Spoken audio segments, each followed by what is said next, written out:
여러분, 일제 강점기에 예수 천당 불신 지옥이라고 하는 외침을 외치면서 전도를 하시던 목사님이 계십니다.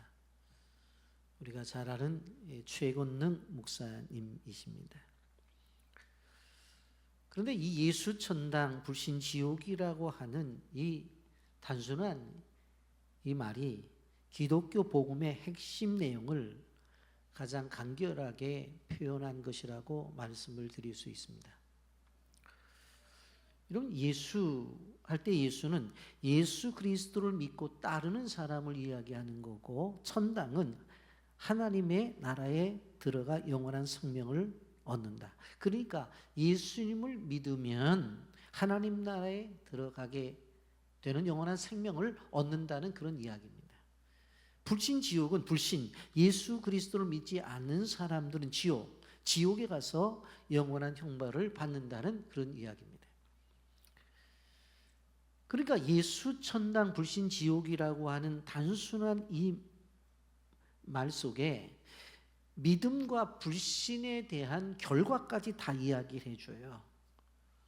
근데 예수 천당할 때 천당은 오늘 본문에 하나님의 나라와 동일한 표현인데, 천당과 천국이라고 하는 이 용어는 마태복음에서 주로 사용이 되었고, 하나님 나라는 마가복음과 누가복음에서 주로 사용한 것을 볼 수가 있습니다.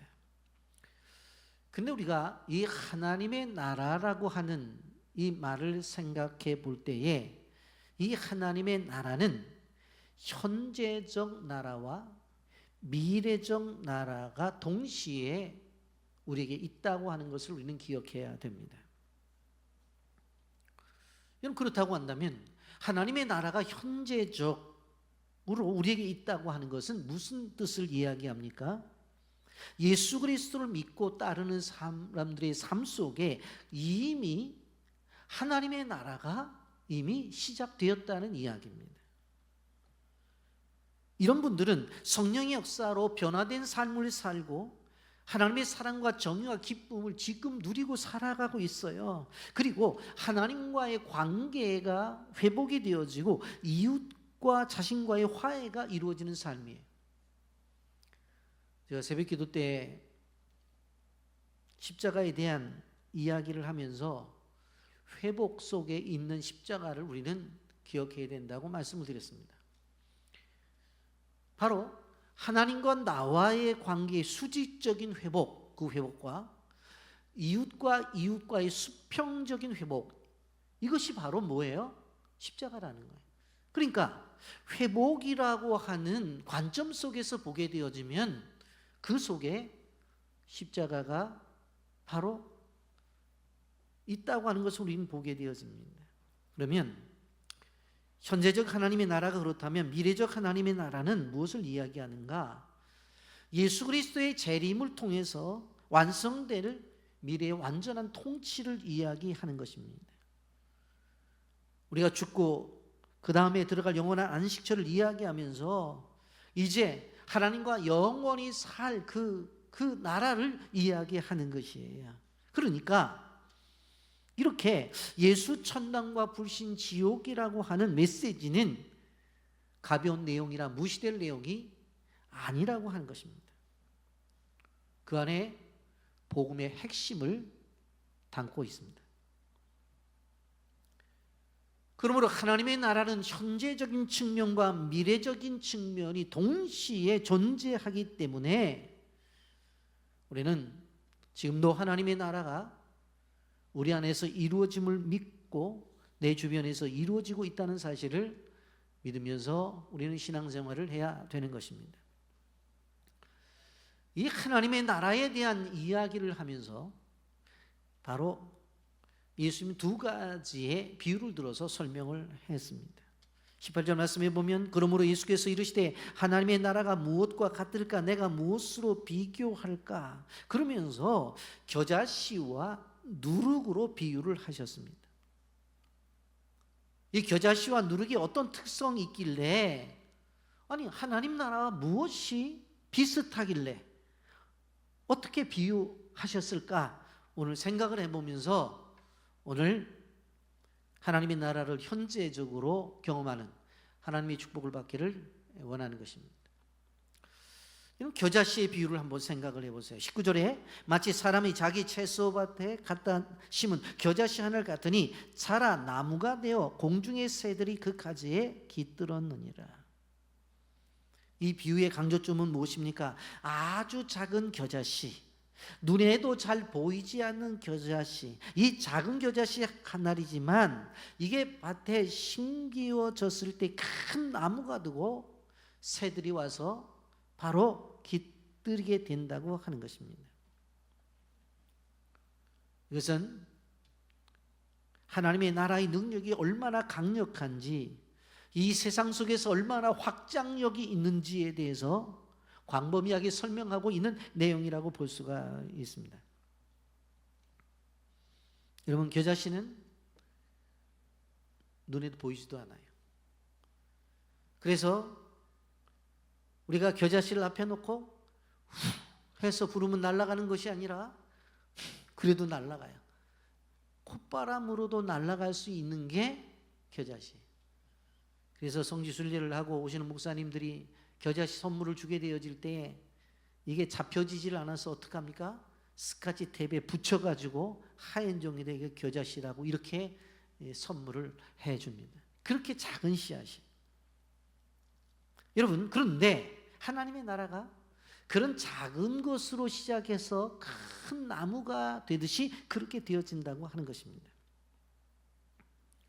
여러분, 세상에 우리가 역사를 보게 되어질 때 우린 두 가지로 한번 생각해 볼 필요성이 있어요. 하나는 세속의 역사와 또 하나는 교회의 역사입니다. 세속의 역사는 어떻게 만들어져요? 국가와 국가 간의, 민족과 민족 간의 경쟁과 전쟁과 갈등을 통해서 만들어지고 있어요.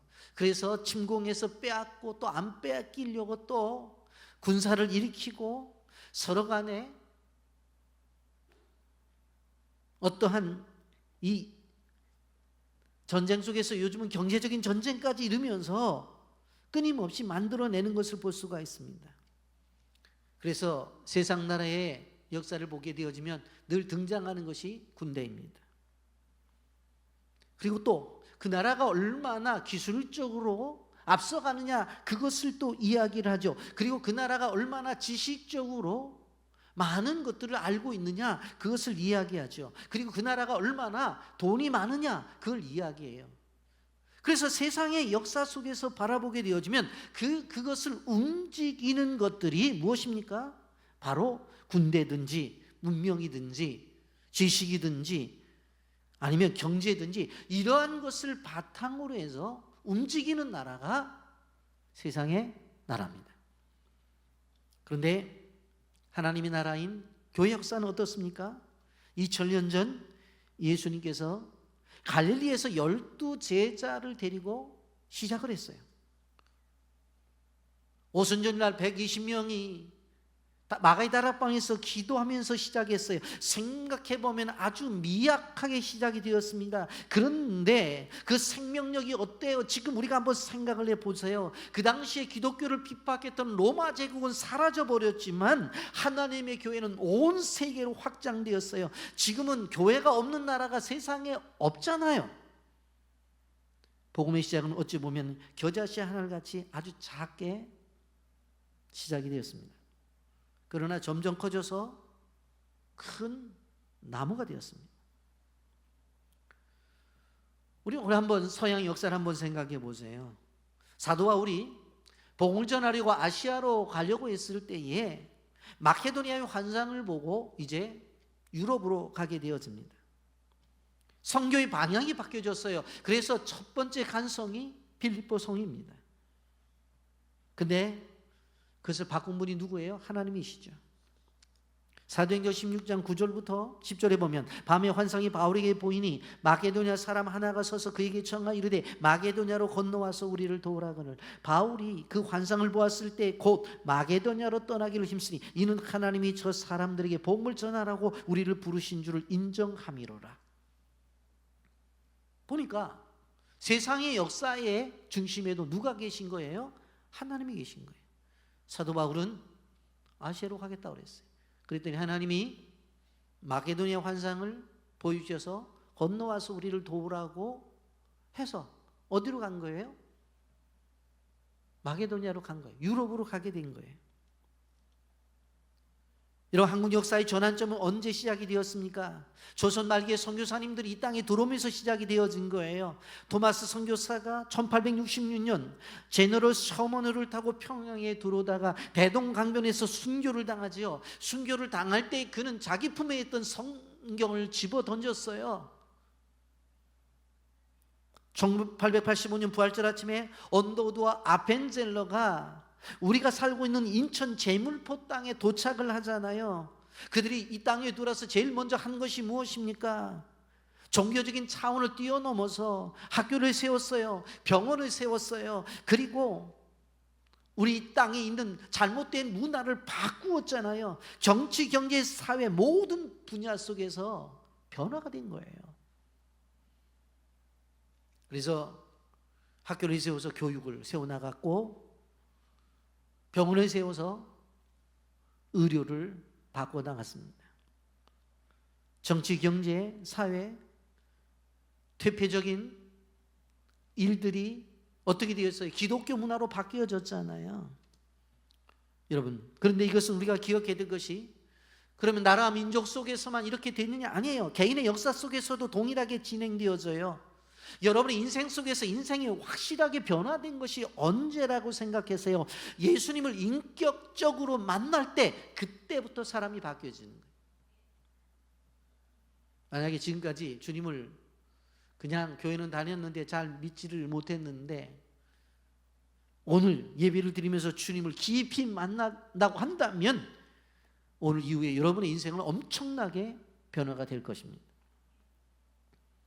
고린도후서 5장 17절에 뭐라고 말했어요? 그런즉 누구든지 그리스도 안에 있으면 새로운 피조물이라 이전 것은 지나갔으니 보라 새 것이 되었도다. 그러므로 우리는 늘 어떤 삶을 살아요? 주님을 만난 존재들은 새로운 삶으로 늘 살아가는 거예요. 사람들은 눈에 보이는 세상의 역사, 눈에 보이는 세상의 권력이 가장 큰 거라고 생각해요. 아닙니다. 우리가 믿음의 눈으로 보게 되어지면 예수 그리스도를 통해서 이루시는 하나님의 나라가 더 강력하고 그분이 움직이고 있는 하나님의 교회가 가장 크게 강력하게 나타난다는 것을 알아야 되는 것입니다. 하나님의 나라는 항상 겨자씨 한 알같이 시작되지만 자라서 큰 나무가 되는 거예요. 우리 교회는 39년 전에 제가 아이 둘을 데리고 개척을 했습니다. 그때의 개척 자금이 1억 500이었습니다. 저는 저희 집이 살 집도 얻지 않고 아이들과 저희 집사람을 시집에 들어가라고 해놓고 교회 모든 것을 다 투자를 했습니다. 그래서 39년이 되었습니다. 이렇게 건축을 마치면서 저도 깜짝 놀랐던 게 뭐냐면 은행에서 대출을 받기 위해서 감정평가를 했는데 우리가 이사 들어갈 저 건물이 130억이랍니다. 별로 놀라지도 않네요. 그래서 실질적으로 거래가는 150억이 된대요. 그래도 안 놀래요. 그게 부자가 됐다는 이야기죠. 그렇잖아요. 39년 전에 우리 교회는 겨자씨 같았어요. 교인이 한 명도 없었어요. 한 명도 없이 제가 인천에 와서 성도라고 하라면 우리 집사람과 아이 둘이었어요. 그런데 이루어 놓은 걸 보세요. 여러분, 하나님의 나라는 이런 것이에요. 그런데 여기서 우리가 알아야 될 것이 무엇인가 하면 이 하나님의 나라를 알게 되어질 때에 영토적 개념으로 이해해서는 안 되는 거예요. 세상의 나라는 분명코 영토가 있지요. 그렇잖아요. 그래서 우리도 한반도, 북한을 포함해서 다 우리나라라고 그러잖아요. 탈북자들도 어떻게 합니까? 우리나라 국민으로 그들을 받아들이잖아요. 그런데 하나님의 나라는 여기 있다 저기 있다 할 수가 없다고 하는 것이에요. 여러분, 하나님의 나라는 왕이신 하나님이 주권, 하나님이 통치하시는 나라를 의미하는 거예요. 여러분, 젊은이들이 신혼여행을 잘 가는 괌이라고 하는 섬이 있습니다. 서태평양 마리아 제도 최남단에 위치한 섬인데 인터넷에 들어가 보세요. 거기에 미국령이에요. 그런데 세계 지도를 두고 위치를 보게 되어지면 미국에서 서쪽으로 5,000km가 되어지고 필리핀 마닐라로부터는 2,600km가 떨어졌어요. 그럼 어디가 가까워요? 미국이 가까워요? 필리핀이 가까워요? 필리핀이 가깝잖아요. 그런데 미국령이래요. 그리고 괌에 사는 사람들은 미국 시민이래요. 그래서 괌에서 태어나면 어린아이를 미국 시민권을 줘요. 이유가 뭘까요? 바로 미국이 통치하기 때문에 그런 거예요. 여러분, 그런데 우리가 알아야 될 것은 뭐냐면 통치라고 하는 관점 속에서 보게 되어지면 바로 통치하는 곳이 바로 하나님의 나라라고 하는 거예요. 누가복음 17장 21절 말씀이 또 여기 있다 저기 있다고도 못하리니 하나님의 나라는 너희 안에 있느니라. 제자들이 물어봤잖아요. 하나님의 나라가 어디 있습니까? 하나님의 나라가 여기 있다고 저기 있다고 말하지 말아라. 네가 하나님의 나라를 이야기하는 내가 네 안에 하나님의 나라가 있다는 거예요. 그럼 하나님의 나라를 어떻게 만들어가요? 요한복음 1장 12절 13절에 보면 영접하는 자 곧 그 이름을 믿는 자들에게는 하나님의 자녀가 되는 권세를 주셨으니 이는 혈통으로나 육적으로나 사람의 뜻으로 나지 아니하고 오직 하나님께로부터 난 자들이라고 그랬어요. 예수님을 영접하게 되어지는 것, 그것이 하나님의 자녀가 되어지는 것인데 바로 그것이 하나님께로부터 난 자들이래. 그러니까 예수님을 영접하면 내 마음속에 하나님의 나라가 이루어지는 거예요. 왜? 내 마음을 하나님이 통치하시니까.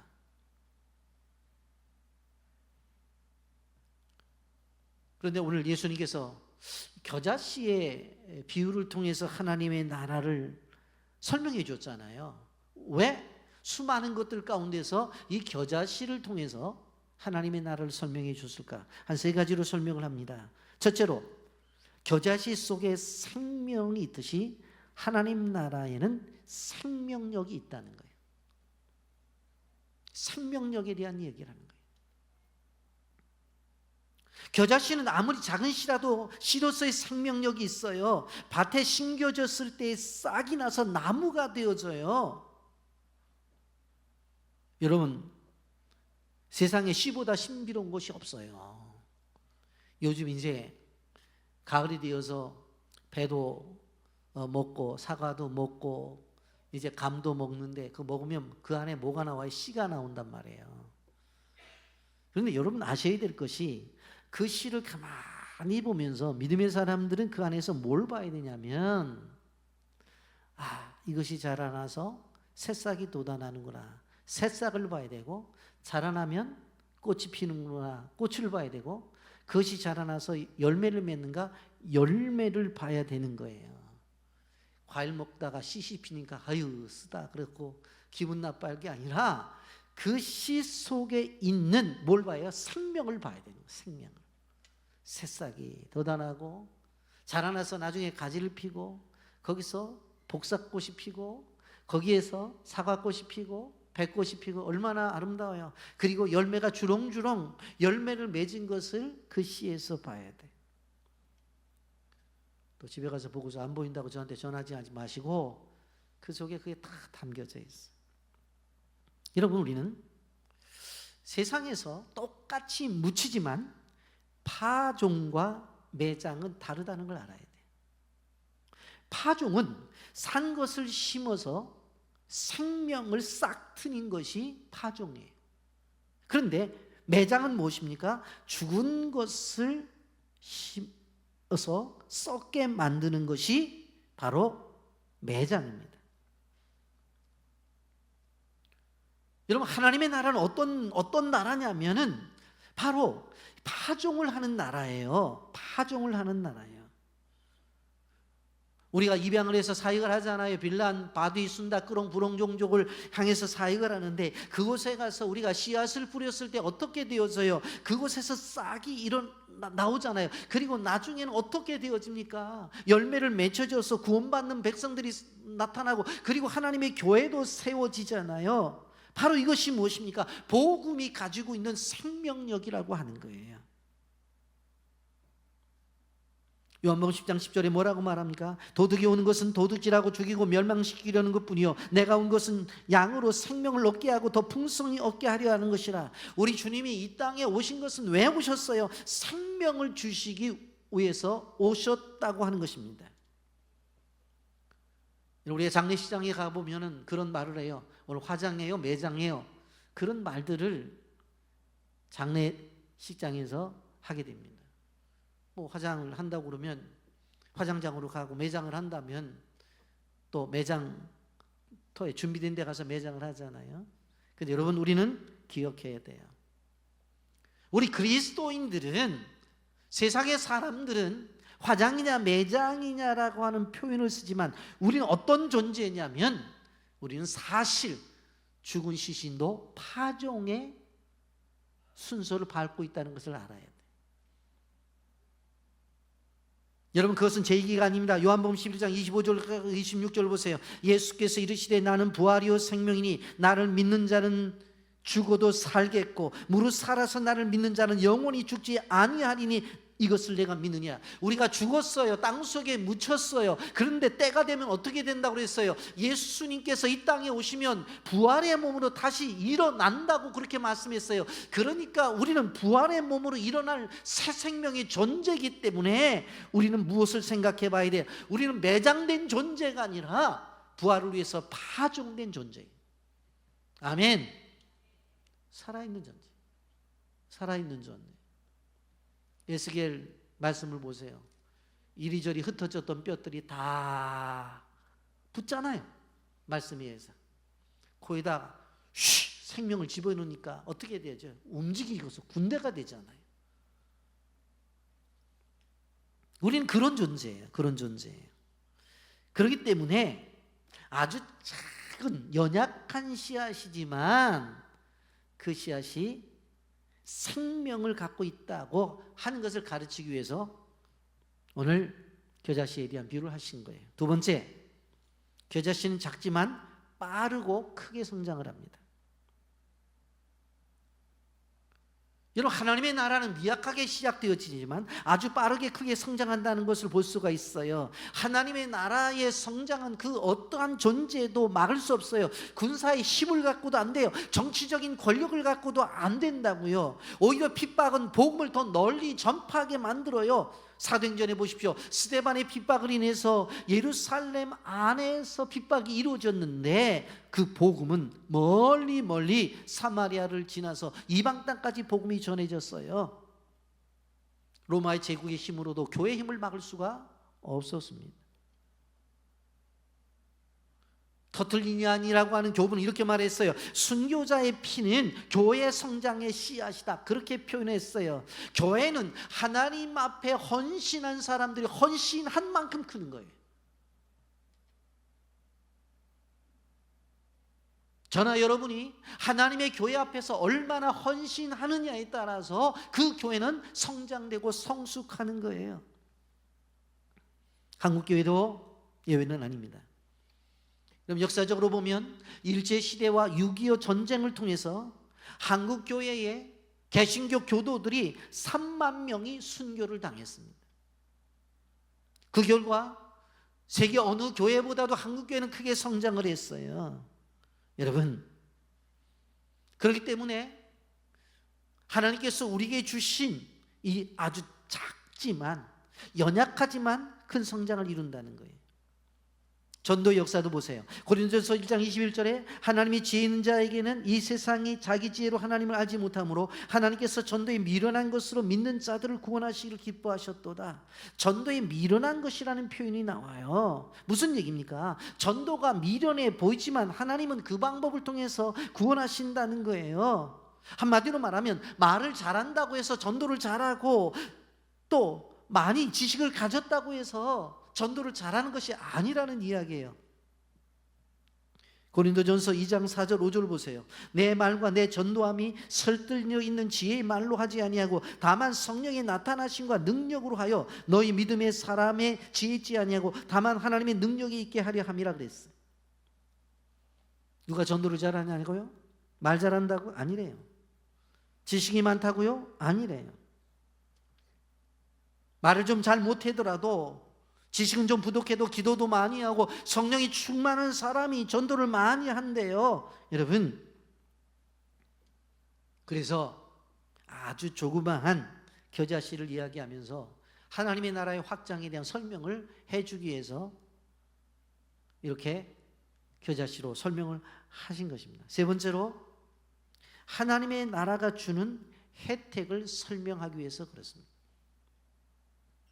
겨자씨가 자라서 큰 나무가 되었어요. 어떻게 되어질까요? 지나가는 나그네들이 더울 때 그 밑에서 쉬겠죠. 그래서 새들이 와서 그 가지에 깃들인다고 했어요. 바로 평안을 주고 안식을 주고 보호를 준다는 이야기입니다. 뜨거운 태양을 피할 수 있다는 이야기죠. 여러분, 인간이 세상을 살아가면서 어느 곳에서 평안 누리고 안식을 누릴 수가 있어요. 생존 경쟁 속에서 지친 이 몸을 어디에 가서 안식을 얻을 수 있겠느냐고요. 그것은 주님의 날개 아래 가야 됩니다. 시편 27편 5절에 여호와께서 환난 속에 나를 그의 초막 속에 비밀히 지키시고 그의 장막 은밀한 곳에 나를 숨기시며 높은 바위에 두시리로다, 그렇게 말씀했어요. 시편 121편 7절 8절 말씀에 보면 여호와께서 너를 지켜 모든 환난을 면하게 하시며 또 너희 영혼을 지키시리로다. 여호와께서 너희 출입을 지금부터 영원까지 지키시리로다 라고 그렇게 말씀하고 있습니다. 바로 주님 품에 영원한 안식이 있기 때문에 오늘 성경은 바로 우리에게 겨자씨가 자라서 큰 나무가 되어 수많은 사람들과 들짐승들에게 안식처와 보호처가 됐던 것처럼 복음은 자라서 그렇게 우리에게 영향을 준다고 설명을 하고 있는 것입니다. 두 번째로 누룩의 비유입니다. 밀가루 반죽 속에 들어가서 활동하는 누룩, 그 누룩이 하나님 나라와 같대요. 누가복음 13장 20절과 21절 말씀에 보면 또 이르시되 내가 하나님의 나라를 무엇으로 비교할까? 마치 여자가 가루 서말 속에 갖다 넣어 전부 부풀게 한 누룩과 같으니라 하셨더라. 하나님의 나라를 누룩으로 비유하는 것들에 대해서 유대인들은 의아하게 생각했어요. 오해의 소지도 있을 수 있어요. 왜냐하면 유대인들은 죄의 속성을 이야기하게 될 때 누룩을 이야기했거든요. 여러분, 누룩의 사전적 의미가 무엇입니까? 술을 만드는 효소를 지닌 곰팡이를 공유에 번식시켜서 만든 발효제라고 그렇게 말을 하고, 누룩을 만드는 방법은 밀을 갈아서 반죽하여 만든 덩어리를 적당한 온도에서 숙성시켜 만든다고 그렇게 말을 했어요. 그렇게 만들어진 누룩은 어떻게 빵을 만들 때 넣거나 술을 만들 때 넣었잖아요. 그럼에도 불구하고 이스라엘 백성들은 평소에 먹는 빵들은 누룩을 넣어서 만들어 먹었지만 실질적으로 성소에 바쳤던 진설병이나 그리고 유월절 때 먹었던 빵, 그것은 유월절 빵은 누룩 없는 빵인 무교병을 그들이 먹었던 것을 볼 수가 있어요. 왜? 누룩이라고 하는 것은 죄의 변질성과 전염성을 상징하기 때문에. 그런데 그럼에도 불구하고 오늘 본문에 이야기하는 것이 무엇입니까? 누룩을 통해서 하나님의 나라를 설명하고 있는 거예요. 왜 이런 비유를 하셨을까? 그것은 누룩이 가지고 있는 한 가지의 속성이 있기 때문에 그렇습니다. 그것은 무엇입니까? 누룩은 변화시키는 능력이 있습니다. 하나님의 나라도 마찬가지래요. 복음도 마찬가지래요. 복음은 변화시키는 능력이 있어요. 적은 누룩이 반죽을 부풀게 하여 변화되어 맛있게 빵을 만들어내듯이 하나님의 나라는 우리의 삶을 변화시키고 더 나아가 나라와 민족까지 개혁시키는 능력이 있다고 하는 것입니다. 그리고 이 누룩이 밀가루 속에 침투하듯이 복음은 어떤 사회나 어떤 민족에게도 깊숙이 침투할 수 있는 이 능력이 복음에 있다고 하는 것입니다. 이런 빌레몬서에 보게 되어지면 오네시모라고 하는 사람이 나옵니다. 이 사람 빌레몬의 노예였습니다. 도망쳤다가 누구를 만나요? 사도 바울을 만나고 복음을 듣죠. 그래서 변화가 되었어요. 그래서 예전에는 무익한 사람이었는데 이제는 유익한 사람이 되었어요. 빌레몬서 1장 11절 12절 그가 전에는 내게 무익하였으나 이제는 나와 내게 유익함으로 내가 그를 돌려보내노니 그는 내 신복이라고 그랬어요. 복음을 받게 되어지면 무익한 사람에서 유익한 사람으로 바뀌어진다고 하는 것입니다. 이런 사도 요한을 보게 되어지면 우리의 아들이라는 별명을 가질 정도로 성격이 거칠었어요. 예수님에게 찾아와서 뭐를 얘기해요? 그 어머니와 함께 하나님 나라 임하게 되어지면 두 아들이 있는데 하나는 좌의정에 하나는 위정에 좀 앉게 해달라고 부탁할 정도로 그 속에 야망이 있었던 사람이었어요. 그런데 진정 깊이 주님을 만난 다음에 어떤 얘기를 해요? 요한일서 4장 7절 8절에 사랑하는 자들 우리가 서로 사랑하자. 사랑은 하나님께 속한 것이니 사랑하는 자마다 하나님께로부터 나서 하나님을 알고 사랑하지 아니하는 자는 하나님을 알지 못하나니 이는 하나님은 사랑이십니다. 예전에는 좌의정 우의정을 얘기했는데 이제는 주님을 만나니까 그 자리를 양보할 정도의 사랑의 사람이 되었다고 하는 것입니다. 여러분 영국이라고 하는 나라를 잘 알 것입니다. 신사숙녀의 나라라고 알려져 있잖아요. 그러면 영국이 처음부터 그런 나라였나요? 아니에요. 과거에는 바이킹의 영향으로 약탈하는 해적 문화가 있어서 실질적으로 그러한 도둑이 들끓는 나라였어요. 그런데 웨슬리를 통한 복음 사역이 서서히 시작이 되어자 그 복음이 구석구석에 들어가서 결국은 그 사회가 건강한 사회가 되어져서 지금의 영국 신사의 나라를 만들어 놓은 거예요. 누가? 복음이. 우리가 로마서를 보게 되어지면 죄의 능력이 강하죠. 그런데 하나님의 능력이 더 강하다고 표현하고 있는 것을 보게 되어집니다. 로마서 6장 23절에 죄의 싹은 사망이요 하나님의 은사는 그리스도 예수 우리 주 안에 있는 영생이라고 그랬어요. 죄의 싹은 사망인데 하나님의 은사는 무엇입니까? 예수 우리 주 안에 있는 영생이라고 그랬어요. 사망이 아무리 강한 것 같아도 하나님이 주신 영생 앞에는 그는 패할 수밖에 없어요. 로마서 8장 1절 2절 그러므로 우리 그리스도 예수 안에 있는 자에게는 결코 정죄함이 없나니 이는 그리스도 예수 안에 있는 생명의 성령의 법이 죄와 사망의 법에서 늘 해방하였습니다. 아무리 우리가 죄를 지었다 할지라도 예수 안에 있는 생명의 성령의 법이 우리가 가지고 있는 사망의 법에서 우리를 해방했기 때문에 우리는 자유를 얻은 존재가 되었다고 하는 것입니다. 예수 그리스도를 통해서 시작된 하나님의 나라, 개인적인 마음과 더 나아가 가정과 사회와 나라 민족을 근본적으로 변화시키는 능력이 있어요. 겨자씨처럼 작지만 큰 나무가 되어지고 누룩처럼 들어가게 되어지면 반죽이 변화가 되어지듯이 복음은 변화시키는 능력이 있다고 하는 것입니다. 그런데 이렇게 강력한 능력이 있는 복음이 누룩과 같은 존재인데 왜 안 변할까? 왜 안 변할까? 두 가지를 말씀드리려고 합니다. 첫째는 아직 우리가 누구인지를 모르고 있기 때문에 그래요. 하나님의 백성인데 하나님의 백성인 줄 몰라요. 아이가 밖에 갔다 집에 들어왔는데 배가 고픈데 냉장고 문만 열면 먹을 게 많은데 그걸 남의 집이라고 생각한다니까. 그러니까 냉장고 문을 못 열어요. 꺼내지를 못해요. 예? 자신이 어떤 존재인지를 모른다니까. 분명히 얘기했잖아요. 다시 한번 읽어드릴게요. 고린도후서 5장 17절에 그런즉 누구든지 그리스도 안에 있으면 새로운 피조물이라 이전 것은 지나갔으니 새 것이 되었도다. 우리는 흑암의 권세에서 하나님의 나라로 옮겨진 존재가 되어지는데 그걸 모르고 살아간다고요. 골로새서 1장 13절 그가 우리를 흑암의 권세에서 건져내사 그의 사랑의 아들의 나라로 옮기셨으니, 옮겼다고.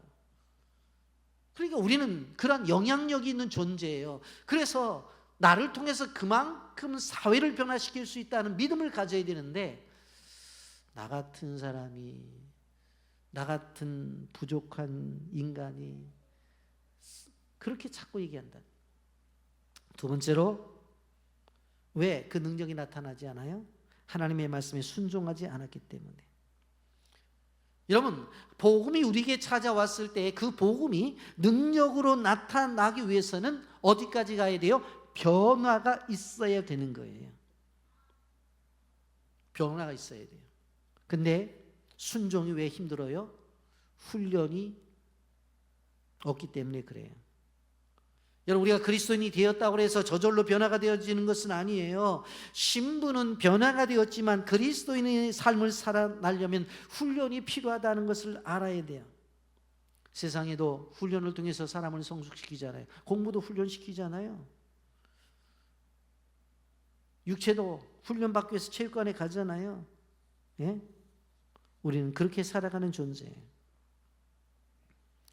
구원이라고 하는 것은 우리가 노력해서 받는 것은 아닙니다만은, 그러나 우리에게 주신 그러한 은혜를 가지고 하나님의 사람답게 성도답게 살아가려고 한다면은 훈련과 노력이 필요해요.